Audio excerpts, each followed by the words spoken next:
भागवत में उल्लेख है कि नंद बाबा, यशोदा, गोकुल के सारे लोग इंद्र की पूजा की तैयारी कर रहे थे। बहुत सारे पकवान बने हुए थे, तैयारी चल रही थी पूजा की, बड़ी धूमधाम थी, बड़ी उमंग थी, बड़ा उत्सव था, बड़ी प्रसन्नता थी सबके मन में। श्री कृष्ण वहां जाते हैं और नंद बाबा से, यशोदा से पूछते हैं, क्या आप लोग बताइए किसकी तैयारी चल रही है, किसकी पूजा की तैयारी चल रही है। नंद और यशोदा ने कहा, बेटे इंद्र भगवान की पूजा होगी, वे वर्षा करते हैं, उनकी पूजा नहीं होगी तो वे नाराज हो जाएंगे, फिर वर्षा नहीं करेंगे।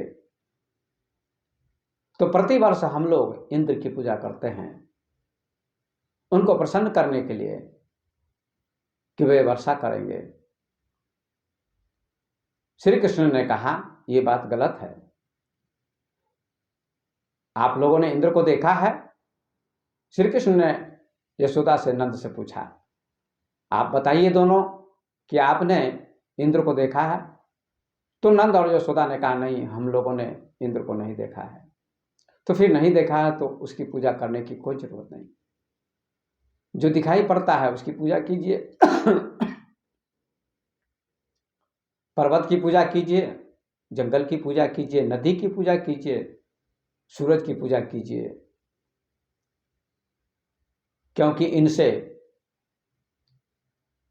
मिलता है, सूरज से प्रकाश मिलता है, नदी से पानी मिलता है, सिंचाई होती है,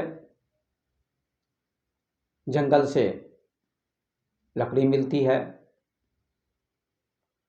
पेड़ पौधों से फल मिलते हैं, ऑक्सीजन मिलती है। इनकी पूजा कीजिए, ये लाभ देते हैं, इनसे लाभ मिलता है। ये प्रत्यक्ष देवता हैं, पेड़ पौधे प्रत्यक्ष देवता हैं, सूरज प्रत्यक्ष देवता है, हवा प्रत्यक्ष देवता है, क्योंकि हवा नहीं मिलेगी तो लोग मर जाएंगे, एक क्षण भी जीना मुश्किल हो जाएगा।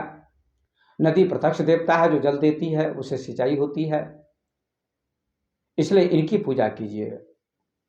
और वेद में भी प्रकृति की पूजा प्रचलित है, सूरज की, चंद्रमा की, वायु की, अग्नि की देवता ऋषि करते थे।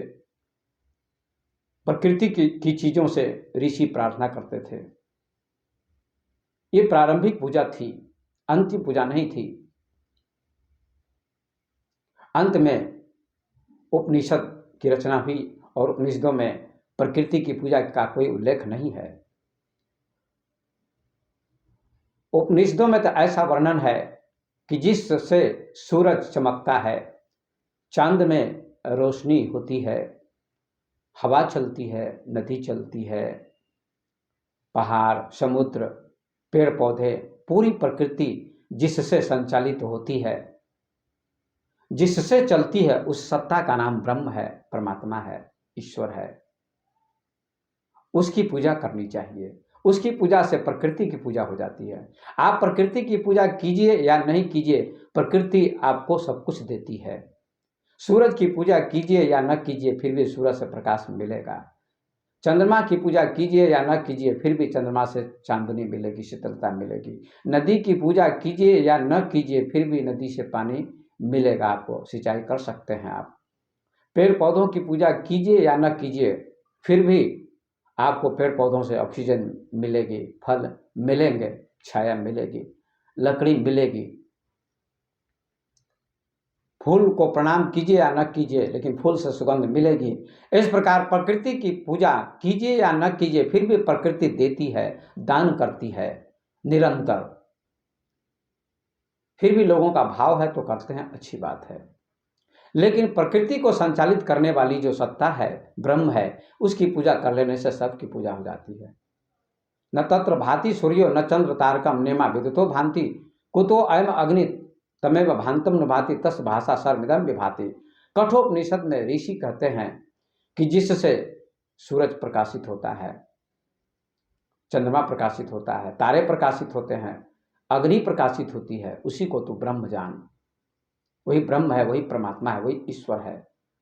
उस ईश्वर को सूरज प्रकाशित नहीं कर सकता, चंद्रमा प्रकाशित नहीं कर सकता, तारे प्रकाशित नहीं कर सकते, अग्नि प्रकाशित नहीं कर सकती, बल्कि उसी के प्रकाश से सभी प्रकाशित होते हैं। उसी का नाम ब्रह्म है, उसी का नाम परमात्मा है, उसी का नाम चेतना है। उसकी पूजा करनी चाहिए। ये वेदांत में, उपनिषद में लिखा है ऋषियों ने।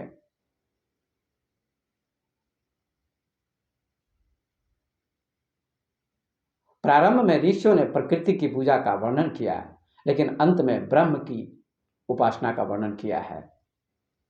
तो भगवान श्री कृष्ण ने नंद और यशोदा से कहा कि इंद्र की पूजा मत कीजिए, गोवर्धन की पूजा कीजिए। इंद्र की पूजा उन्होंने बंद करवा दी और गोवर्धन की पूजा की तैयारी होने लगी। तो कहा जाता है कि इंद्र नाराज हो गए और अतिवृष्टि की, गोकुल डूबने लगा। तो सारे गोकुलवासी कृष्ण की शरण में आए और कृष्ण से कहा, हे कृष्ण, तुमने कहा था कि इंद्र की पूजा मत करो, इंद्र की पूजा तुमने बंद करवा दी, देखो ये अतिवृष्टि हो रही है। इंद्र ने कुपित होकर, क्रोधित होकर, नाराज होकर इतनी वर्षा कर रहा है, इतनी बारिश हो रही है कि गोकुल डूबने वाला है, सारे लोग डूब जाएंगे, बचाओ अब। तो कृष्ण ने कहा अवश्य।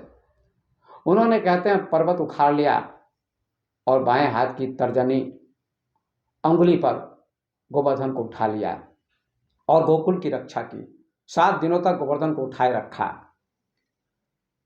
7वें दिन बारिश बंद हो गई, इंद्र पराजित हो गया और कृष्ण के चरणों में आकर प्रणाम किया, हे कृष्ण, आप परमात्मा हैं, आप भगवान हैं, हमें क्षमा कर दीजिए। श्री कृष्ण ने इंद्र को क्षमा कर दिया और गोकुल की रक्षा हो गई। और गोकुल वासियों को, नंद और यशोदा को, सबको विश्वास हो गया कि कृष्ण भगवान हैं, कृष्ण ब्रह्म हैं। अगर ये ब्रह्म नहीं होता, परमात्मा नहीं होता, भगवान नहीं होता, तो गोकुल की रक्षा नहीं कर सकता था। आइए सज्जनों, इस प्रसंग से ये आपको प्रेरणा मिलती है कि जो सामाजिक परंपरा थी समाज में, गोकुल में उस समय, उस परंपरा में गोकुल के लोग इंद्र की पूजा करते थे कि इंद्र वर्षा करते हैं, मेघ के देवता हैं, मेघ बरसाते हैं, वर्षा करते हैं। लेकिन इस प्रसंग से शिक्षा मिलती है कि इंद्र क्या है। अगर इंद्र कोई देवता है, व्यक्ति है, तो फिर अतिवृष्टि नहीं होनी चाहिए, अनावृष्टि नहीं होनी चाहिए। कभी कभी अतिवृष्टि हो जाती है। इंद्र अगर देवता है तो देवता को पता होना चाहिए कि लोगों को कोई क्षति न हो। इतनी वर्षा कभी कभी हो जाती है, अतिवृष्टि हो जाती है कि बाढ़ आ जाती है और फसलें बह जाती हैं, गांव में पानी प्रवेश कर जाता है, लोग अस्त व्यस्त हो जाते हैं, बहुत क्षति होती है, हानि होती है। तो क्या इंद्र को इस बात का पता नहीं होता है कि कितनी वर्षा करनी चाहिए, कितनी वर्षा नहीं करनी चाहिए? इसका मतलब कोई व्यक्ति इंद्र नहीं है। और कभी कभी अनावृष्टि हो जाती, बारिश होती ही नहीं है, सूखा हो जाता है, फसल बर्बाद हो जाती है, फसल नहीं होती है, अकाल पड़ जाता है। तो क्या इंद्र को इस बात का ज्ञान नहीं है कि अकाल पड़ गया, वर्षा करनी चाहिए? इसका मतलब है इंद्र कोई व्यक्ति नहीं है, इंद्र नाम है प्रकृति का। और प्रकृति में विवेक नहीं है, ज्ञान नहीं है कि कितनी वर्षा करनी चाहिए, कितनी नहीं करनी चाहिए। प्रकृति की आप पूजा कीजिए या नहीं कीजिए, बारिश की पूजा कीजिए या नहीं कीजिए, बारिश तो समय पर होगी और फिर कभी नहीं होगी। ये प्रकृति का नियम है, ये रीत कहलाता है।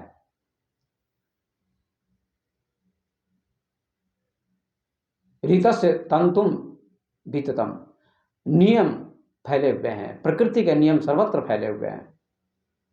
इसलिए सामाजिक परंपरा में भी कुछ पुरानी परंपरा है समाज में, और ऐसी परंपरा, कोई कोई परंपरा ऐसी होती है जो हानिकारक होती है। सारी परंपराएं हानिकारक नहीं होती हैं। जैसे बेटे से बाप की उत्पत्ति नहीं हो सकती है, लेकिन बाप से बेटे की उत्पत्ति होती है, बाप से बेटे का जन्म होता है। ये परंपरा सही है। गुरु से शिष्य को ज्ञान मिलता है, ये परंपरा सही है, लेकिन कुछ परंपराएं ऐसी होती हैं जो गलत होती हैं। परंपराओं में अंधविश्वास होता है। जैसे भगवान कृष्ण ने अंधविश्वास को समाप्त करने के लिए इंद्र की पूजा बंद करवाई कि इंद्र की पूजा करना अंधविश्वास है। इंद्र कोई व्यक्ति नहीं है जिसकी पूजा की जाए। बहुत सारे ऐसे देवी देवता हैं जिनको आप नहीं जानते, फिर भी पूजा करते हैं। तो कुछ चिंतन होना चाहिए, विचार होना चाहिए, जीवन में नवीनता होनी चाहिए। नए युग का हम स्वागत करते हैं, लेकिन सारी चीजें नई अच्छी नहीं होती हैं और सारी चीजें पुरानी खराब नहीं होती हैं।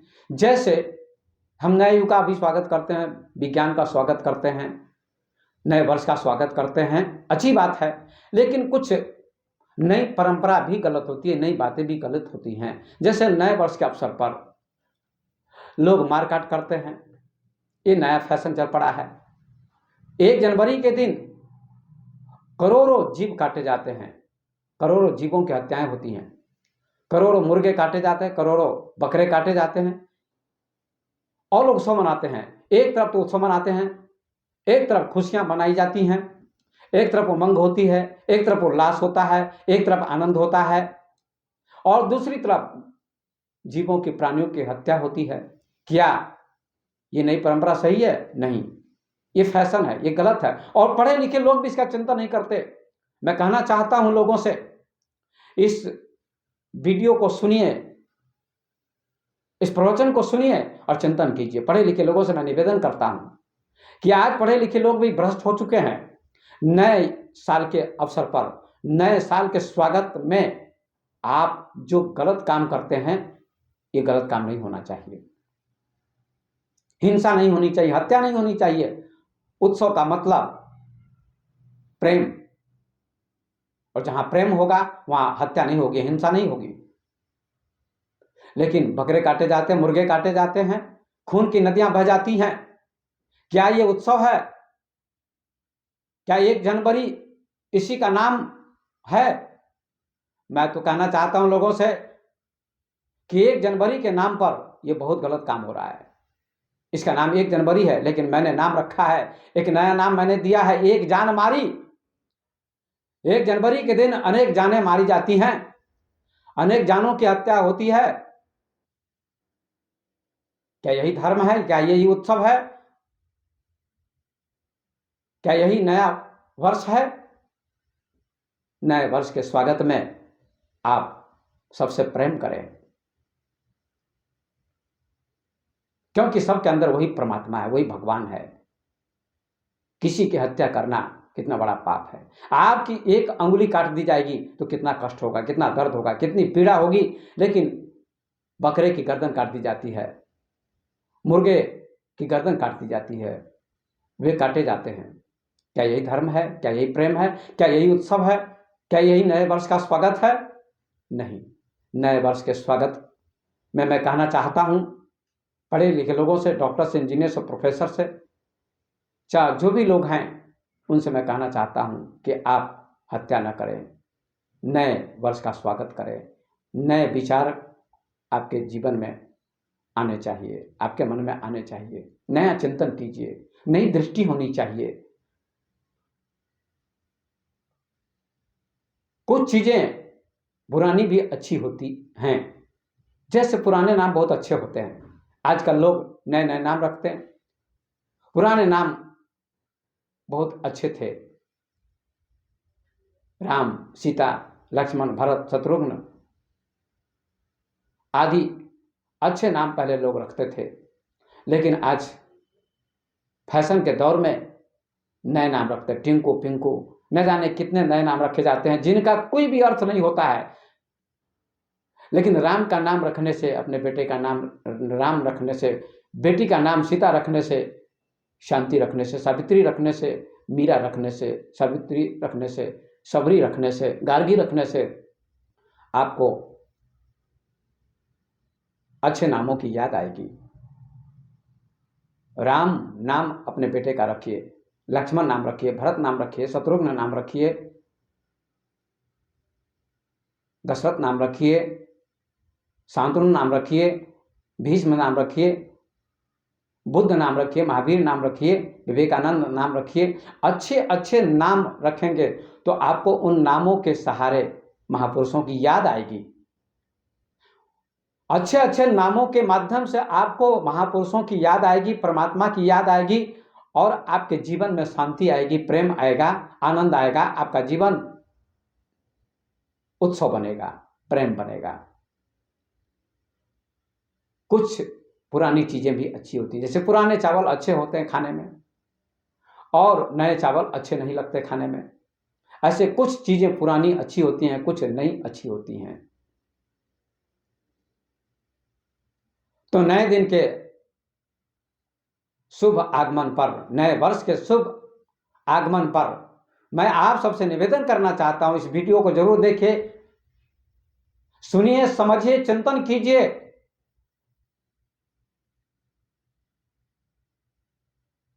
लोग एक दूसरे को शुभकामनाएं देते हैं, मुबारकबाद देते हैं।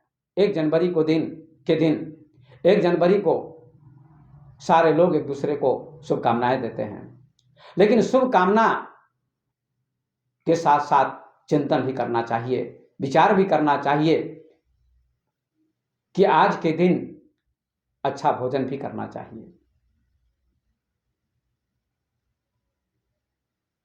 आप पकवान बना के खाइए, खीर बना के खाइए, पूड़ी बना के खाइए, सब्जी बना के खाइए,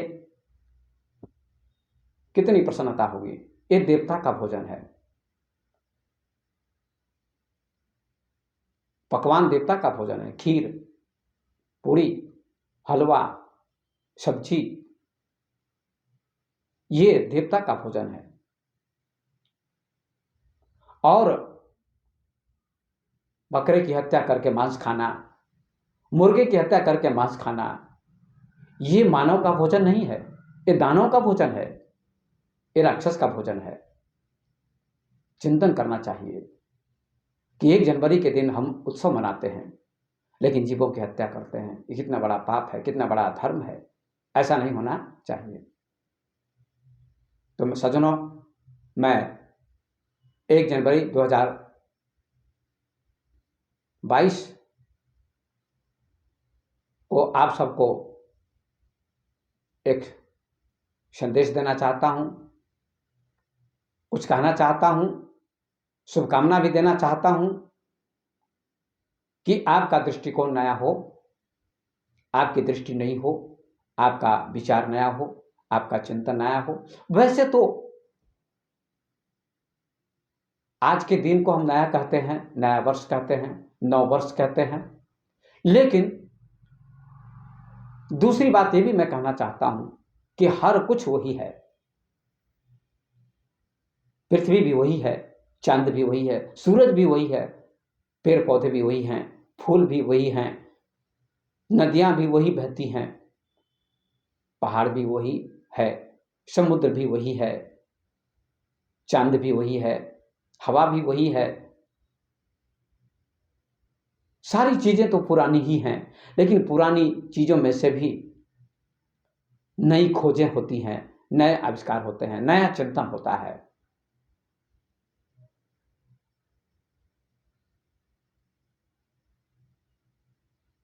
तो हमें नए युग का स्वागत करते हुए नया विचार करना चाहिए, नया चिंतन करना चाहिए। सबका एक कर्तव्य है।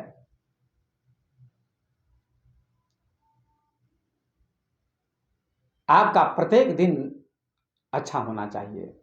दिन तो अच्छे सभी होते हैं, सब दिन अच्छे दिन होते हैं, सारे दिन अच्छे होते हैं, लेकिन आपका विचार अच्छा होना चाहिए, आपकी दृष्टि पवित्र होनी चाहिए, आपका कर्म पवित्र होना चाहिए, तो आपका जीवन नया होगा। दिन सभी एक जैसे होते हैं, सब दिन सूरज निकलता है, सब दिन चांद निकलता है, सब दिन हवा बहती है, सब दिन नदी बहती है, सब दिन पौधे विकसित होते हैं, सब दिन फूल खिलते हैं, इस सारी चीजें सब दिन गतिमान हो रही हैं। तो मैं अपनी वाणी को विराम देते हुए यही आपसे कहना चाहूंगा कि 1 जनवरी 2022 आपके लिए मंगलमय हो। शुभ मंगल कामना मैं आप सबको देता हूं कि आपके जीवन में नई दृष्टि होनी चाहिए, नया चिंतन होना चाहिए, नया विचार होना चाहिए। क्या बुरा है, क्या अच्छा है, इसका भी चिंतन करना चाहिए। तो नए वर्ष के अवसर पर नए वर्ष का स्वागत करते हुए आपसे यही कहना चाहूंगा कि आज आप बकरे की हत्या, मुर्गे की हत्या जो करते हैं, ये हत्या नहीं होनी चाहिए। सब में ईश्वर देखना चाहिए, सब में भगवान का दर्शन करना चाहिए। मानव में भी, बकरे में भी, मुर्गे में भी, प्रत्येक प्राणी में भी ईश्वर का दर्शन करना चाहिए। तुलसीदास जी ने बहुत सुंदर लिखा है, किसिए राम मैं सब जग जानी, करो प्रणाम जोड़ी जुग पानी। मैं सारे जगत में सीताराम को देखता हूं, परमात्मा को देखता हूं और हाथ जोड़कर प्रणाम करता हूं, ऐसा उन्होंने कहा है। और ये बहुत सुंदर चौपाई उन्होंने लिखी है। जिस दिन ऐसी दृष्टि आपकी हो जाएगी भारत की, तो उस दिन भारत का सौभाग्य और बदल जाएगा, विश्व का सौभाग्य बदल जाएगा। इसलिए हमारे गोस्वामी तुलसीदास ने ये बहुत सुंदर चौपाई लिखी, किसिए राम मैं सब जग जानी, करो प्रणाम जोड़ी जुग पानी। और भी आपने सुना होगा कि मुझ में राम, तुझ में राम, सब में राम समाया, सबसे कर लो प्रेम, जगत में कोई नहीं पराया। एक बाप के बेटे हैं हम, एक माला के मोती, ना जाने किस मूर्ख ने लड़ना हमें सिखाया। हम में भी राम है, आप में भी राम है, पशु पक्षी में भी राम है, सारी सृष्टि में राम है, ऐसा ज्ञानियों ने कहा है। ईशावास्यमिदं सर्वम यत् किंच जगत्याम जगत। उपनिषद के ऋषि कहते हैं ईश्वर जगत के कण कण में व्याप्त है। ये कितनी सुंदर पवित्र दृष्टि ऋषियों ने दी, कितना सुंदर विचार दिया। जिस दिन ऐसी दृष्टि हो जाएगी, क्या दुनिया में द्वैत रहेगा, भेदभाव रहेगा? प्रेम ही प्रेम होगा, दुनिया स्वर्ग होगी। तो नए युग का स्वागत करें, नए वर्ष का स्वागत करें। ये नया युग भी है, 21वीं सदी और नया वर्ष आज 1 जनवरी 2022 है। इस नए वर्ष पर मैं आप लोगों से निवेदन करता हूं, आप लोगों को कहना चाहता हूं कि आपका दृष्टिकोण नया हो, नया विचार हो, नया चिंतन हो। गलत को गलत समझे, सही को सही समझे। गलत क्या है, सही क्या है, अच्छा क्या है, बुरा क्या है, इसका चिंतन होना जरूरी है। तो बंधुओं, नया वर्ष आपका शुभ हो, आपका कल्याण हो, आपके जीवन में आनंद की वर्षा हो, आपके जीवन में प्रेम की वर्षा हो, आपका पूरा साल तथा पूरा जीवन पवित्र हो, आपके जीवन में शांति का अवतरण हो,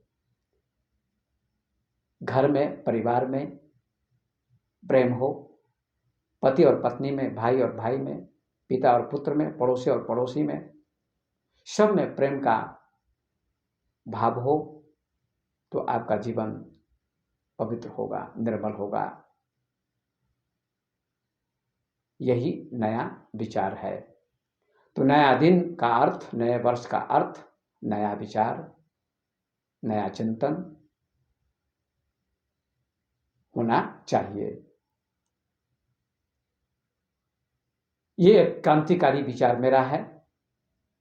आप इस वीडियो को देखिए, प्रवचन को सुनिए और जरूर लाइक कीजिए, सब्सक्राइब कीजिए, शेयर कीजिए, ये मेरा निवेदन है। बहुत गहराई से चिंतन कीजिएगा इस वीडियो को देखते हुए। हमने विज्ञान का भी चिंतन दिया, हमने अध्यात्म का भी चिंतन दिया कि ऋषियों ने प्रकृति की पूजा भी की और अंत में प्रकृति की पूजा से ऊपर उठने की बात भी की कि जिस सत्ता से, जिस ब्रह्म से, जिस परमात्मा से प्रकृति चलती है, सूरज प्रकाशित होता है, चांदनी देता है, हवा चलती है, नदी बहती है, सागर लहराता है, पहाड़ ठहरा हुआ है, पेड़ पौधे विकसित होते हैं, फूल खिलते हैं। सारी सृष्टि, सारी प्रकृति जिस सत्ता से चलती है, उसमें कितनी नवीनता है, उसमें कितनी प्रफुल्लता है, उसका नाम ब्रह्म है। उसको भी जानने का प्रयास करें, उसको समझें, ऐसे महापुरुष की खोज करें, ऐसे ज्ञानी की खोज करें जो आपको नया दृष्टिकोण दे सके। नया क्या है, पुराना क्या है, अच्छा क्या है, बुरा क्या है, इन सारी बातों के संबंध में जो अच्छा प्रकाश डालते हैं, उनका नाम महापुरुष होता है। वे सच्चे महापुरुष होते हैं। तो मैं अपनी वाणी को अब विराम देता हूँ। आपके जीवन में मंगल हो, कल्याण हो, आनंद हो। इन्हीं शब्दों को कहते हुए अपनी वाणी को मैं विराम देता हूँ। धन्यवाद।